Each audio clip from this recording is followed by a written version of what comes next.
दोस्तों स्वागत है आप सब लोगों का इस चैनल के एक और वीडियो में, उस सेगमेंट में जहां पर हम लोग बात करते हैं कि आज सोशल मीडिया पे क्या चीज ट्रेंड करे। जो चीजें सोशल मीडिया पे ट्रेंड कर रही हैं आखिरकार वो क्यों ट्रेंड कर रही है, कुछ ऐसे ट्रेंड्स जिनको बीजेपी आईटी सेल ट्रेंड करवा रहा है। साथ ही आपको बताता हूं ऐसी बड़ी खबरें और ऐसी बड़ी बातें जो एक्चुअली में ट्रेंड करनी चाहिए, जिसके बारे में नेशन वांट्स टू नो होना चाहिए, लेकिन ऐसा कुछ भी उन बड़ी खबरों के बारे में नहीं हो रहा है। आज यानी कि 5 नवंबर थर्ड फेज के चुनाव के भी जो पब्लिसिटी थी वो रुक गई है, उस पर भी रोक लग चुकी है आज।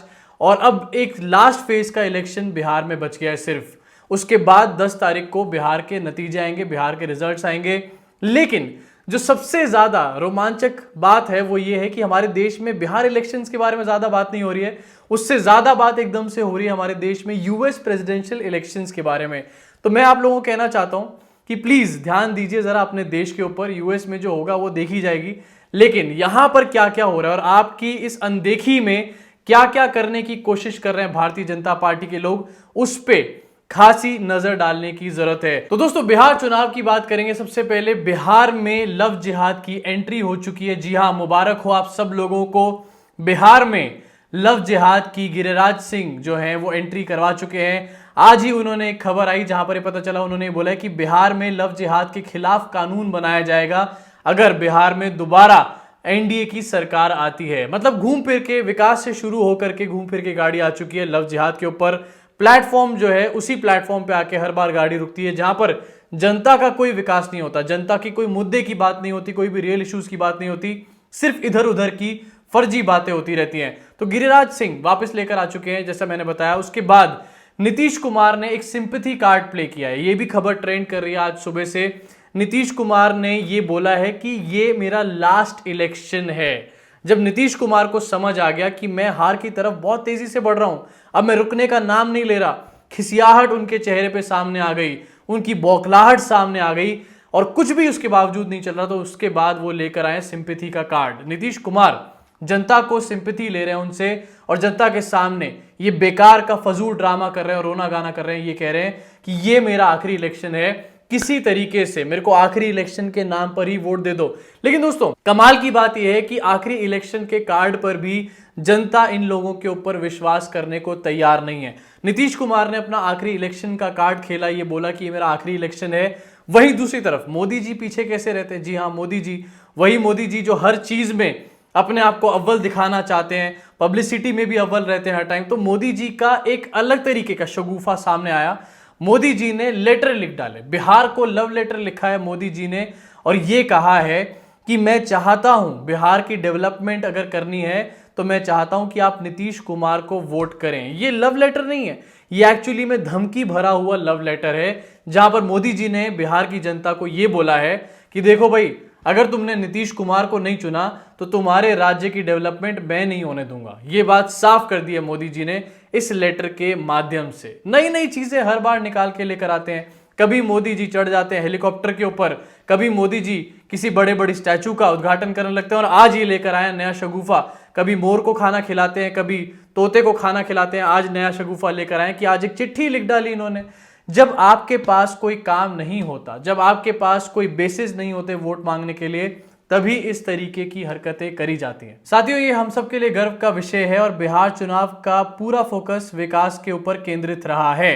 एनडीए सरकार ने पिछले वर्षों में जो कार्य किए उसका हमने ना ही केवल रिपोर्ट कार्ड पेश किया, बल्कि जनता जनार्दन के सामने आगे का भी विजन रखा है। लोगों को भरोसा है कि बिहार का विकास एनडीए सरकार ही कर सकती है। मोदी जी आपके इस लव लेटर में सबसे बड़ा झूठ मैं आपको बता दूं, आपने यहां पर बीच में लिखा है कि बिहार का जो पूरा चुनाव है उसका फोकस विकास के ऊपर है। एनडीए की सरकार ने पिछले वर्षों में कार्य किए हैं, उसका रिपोर्ट कार्ड आपने पेश किया और आगे जो करने वाले हैं उसका भी एक प्रोजेक्शन आपने दिखाया, आपने ये बात बोली है।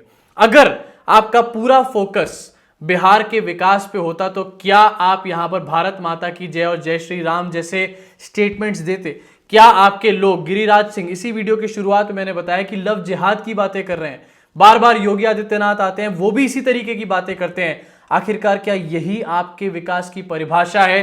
और अगर ये आपके विकास की परिभाषा है तो मोदी जी बिहार के युवा को, बिहार की जनता को ऐसा विकास कतई भी नहीं चाहिए। उसी के साथ मोदी जी आप ये कह रहे हैं अपने चिट्ठी में, एक और झूठ बोल रहे हैं कि जो बिहार में काम किया गया उसका रिपोर्ट कार्ड पेश करा गया, नए काम की प्रोजेक्शन दिखाई गई। कौन सा रिपोर्ट कार्ड पेश किया गया?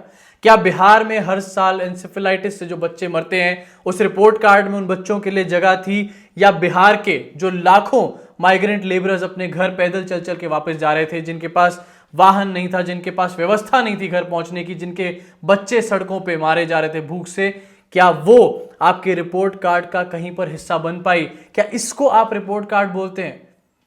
और जहां तक रही आने वाले कल की बात और आने वाले प्रोजेक्शन की बात, वादों की बात, झूठे वादे, तो आपने कह दिया कि आप कोरोना का वैक्सीन फ्री में दे देंगे। ये वैक्सीन बिहार की जनता को फ्री में उसी तरीके से मिलेगा जिस तरीके से आपने 2 करोड़ लोगों को रोजगार दिया और साथ ही जिस तरीके से 15 लाख रुपए आपने लोगों के अकाउंट में डाले। दोस्तों, दिवाली पे निकलेगा अर्नब गोस्वामी का दिवाला 18 नवंबर तक, यानी कि दिवाली के 4 दिन बाद तक अर्नब गोस्वामी अब जेल में रहेगा। ये चीज पूरी तरीके से सील हो चुकी है। आज हाईकोर्ट ने भी रिफ्यूज कर दिया। अर्नब गोस्वामी ने एक प्ली डाली थी कि उनको तत्कालीन तौर से जेल से रिहा कर दिया जाए, उनको जेल से छोड़ दिया जाए। कल उनको पुलिस पकड़ करके ले गई थी, आपको अच्छे से याद होगा, लेकिन हाईकोर्ट ने क्लियरली बोल दिया कि नहीं, हम तुम्हारे को जेल से अभी बाहर नहीं निकलने देंगे, अभी तुम जो है अपनी दिवाली को जेल में ही मनाओ। अर्नब गोस्वामी के अरेस्ट के बाद से लगातार गोदी मीडिया जो है पूरी बौखलाई पड़ी है। गोदी मीडिया के पैरों तले से जमीन खिसक चुकी है और मुझे अब कहीं ना कहीं ये लग रहा है कि शायद उद्धव ठाकरे का ये डिसीजन किसी सही डायरेक्शन का ही डिसीजन था, क्योंकि जिस लेवल पे गंदगी फैलाने का काम शुरू हो चुका था उसको रोका जाना बहुत ही ज्यादा जरूरी था। अब जरा सोचिए एक बार, 15 दिन के लिए आपके देश में कोई आदमी दंगे नहीं फैलाएगा, 15 दिन के लिए आपके देश में थोड़ी सी शांति रहने वाली, नॉइस पोल्यूशन कम रहने वाला। छुपाई जाने वाली खबरों में सबसे पहली खबर है, आज जेपी नड्डा जी ने रैली करी, बिहार के अंदर रैली थी और रैली में जेपी नड्डा जी, जरा देखिए एक बार कि भारतीय जनता पार्टी के जो लोग हैं ये पल्ला झाड़ने में कितने एक्सपर्ट हैं। जेपी नड्डा जी ने ये बोला कि ट्रंप जो है वो कोविड-19 को ठीक से हैंडल नहीं कर पाए, क्योंकि अब ट्रंप हार रहे हैं, तो ट्रंप के बारे में ये सब बातें करी जा रही हैं। वहीं दूसरी तरफ जेपी नड्डा जी ने कहा कि मोदी जी ने इंडिया को बचा लिया, इंडिया में बहुत अच्छे तरीके से कोविड-19 को हैंडल करने का काम किया है। तो जेपी नड्डा जी, शायद आपको आंकड़े देखने का शौक नहीं होगा, कोविड-19 से अभी तक हमारे देश में 1.25 लाख से भी ज्यादा लोगों की जान जा चुकी है। क्या इसको आप एक बेटर हैंडलिंग कहते हैं कोविड-19 की? अगर यही आपकी परिभाषा है तो आपकी परिभाषा से मैं भयभीत हो चुका हूं पूरी तरीके से। तो जहां जेपी नड्डा जी एक तरफ पल्ला झाड़ते हुए नजर आए, वहीं दूसरी तरफ एक अलग टाइप की चीज नजर आई और वो थी नीतीश कुमार और योगी आदित्यनाथ के बीच में एक वर्बल लड़ाई, एक उनके बीच में झड़प हो चुकी थी, जबानी झड़प हो चुकी थी। नीतीश कुमार लगातार इस बात को अपोज कर रहे हैं कि एनआरसी को लेकर पूरे देश में जो एनआरसी की बात लाई जा रही थी उसको नीतीश कुमार अपोज कर रहे थे। अब 2-4 दिन से क्या था कि योगी आदित्यनाथ, जैसे कि आप हर बार देखते हैं कि एनआरसी और सीए की लगातार बातें करने पे उतर आए और ये सब बातें बोलने लगे कि देश में से इन्फिल्ट्रेटर्स को निकाला जाएगा, बिहार में से इन्फिल्ट्रेटर्स को निकाला जाएगा। तो नीतीश कुमार ने आज इसके ऊपर एक बड़ा रिएक्शन दिया। नीतीश कुमार ने ये बोला कि कुछ लोग जो हैं वो दुष्प्रचार कर रहे हैं, कोई किसी को देश से नहीं निकाल सकता है। योगी आदित्यनाथ जो कि यूपी के सीएम है, उनसे अगर सही बताऊं तो उनसे भिड़ते हुए पूरे बाहर नजर आए हैं नीतीश कुमार, जो कि इस समय में बिहार के चीफ मिनिस्टर हैं। इस चीज को लेकर कुछ चैनल्स ने हेडलाइंस भी चलाई, जिसमें एनडीटीवी एक था। एनडीटीवी की एक खबर थी, उसकी हेडलाइन ये थी कि बिहार में घुसपैठियों को पर योगी से भिड़े नीतीश, बोले किसी में दम नहीं है जो हमारे लोगों को देश से बाहर निकाल सके। इससे पहले योगी आदित्यनाथ लगातार बोल रहे थे कि बिहार से इन्फिल्ट्रेटर्स को निकाला जाएगा, किसी को यहां पर नहीं रहने दिया जाएगा। और जब इन्फिल्ट्रेटर्स की बात होती है तो योगी आदित्यनाथ जी किस समाज को टारगेट कर रहे होते हैं ये हम सबको अच्छे तरीके से पता होता है। 2 दिन पहले मोदी जी कहते हैं कि जय श्री राम ना बोलने वाले और भारत माता की जय ना बोलने वाले लोगों के खिलाफ एक उनको जवाब देने का इलेक्शन है। 2 दिन बाद योगी जी ये भाषा बोलने लगते हैं। नीतीश कुमार योगी जी को तो जवाब दे सकते हैं, लेकिन मोदी जी को जवाब देना उनके लिए थोड़ा सा मुश्किल है। लेकिन कहीं ना कहीं जो समीकरण है अंदर के, वो इनके जवाब से ही सामने आ जाते हैं। जब इलेक्शन से पहले ये हाल है तो वोटिंग और रिजल्ट्स के बाद क्या हाल होगा ये आप अच्छी तरीके से जान सकते हैं। अब आप इसके बावजूद भी अपना वोट अगर खड्डे में डालना चाहते हैं इनको दे करके, तो ये मैं आपके ऊपर पूरी तरीके से डिसीजन छोड़ता हूं। मेरा काम सिर्फ इतना ही है कि आप तक सारी इंफॉर्मेशन एज इट इज पहुंचाई जाए, बाकी सब चीजें आप लोग खुद डिसाइड करें।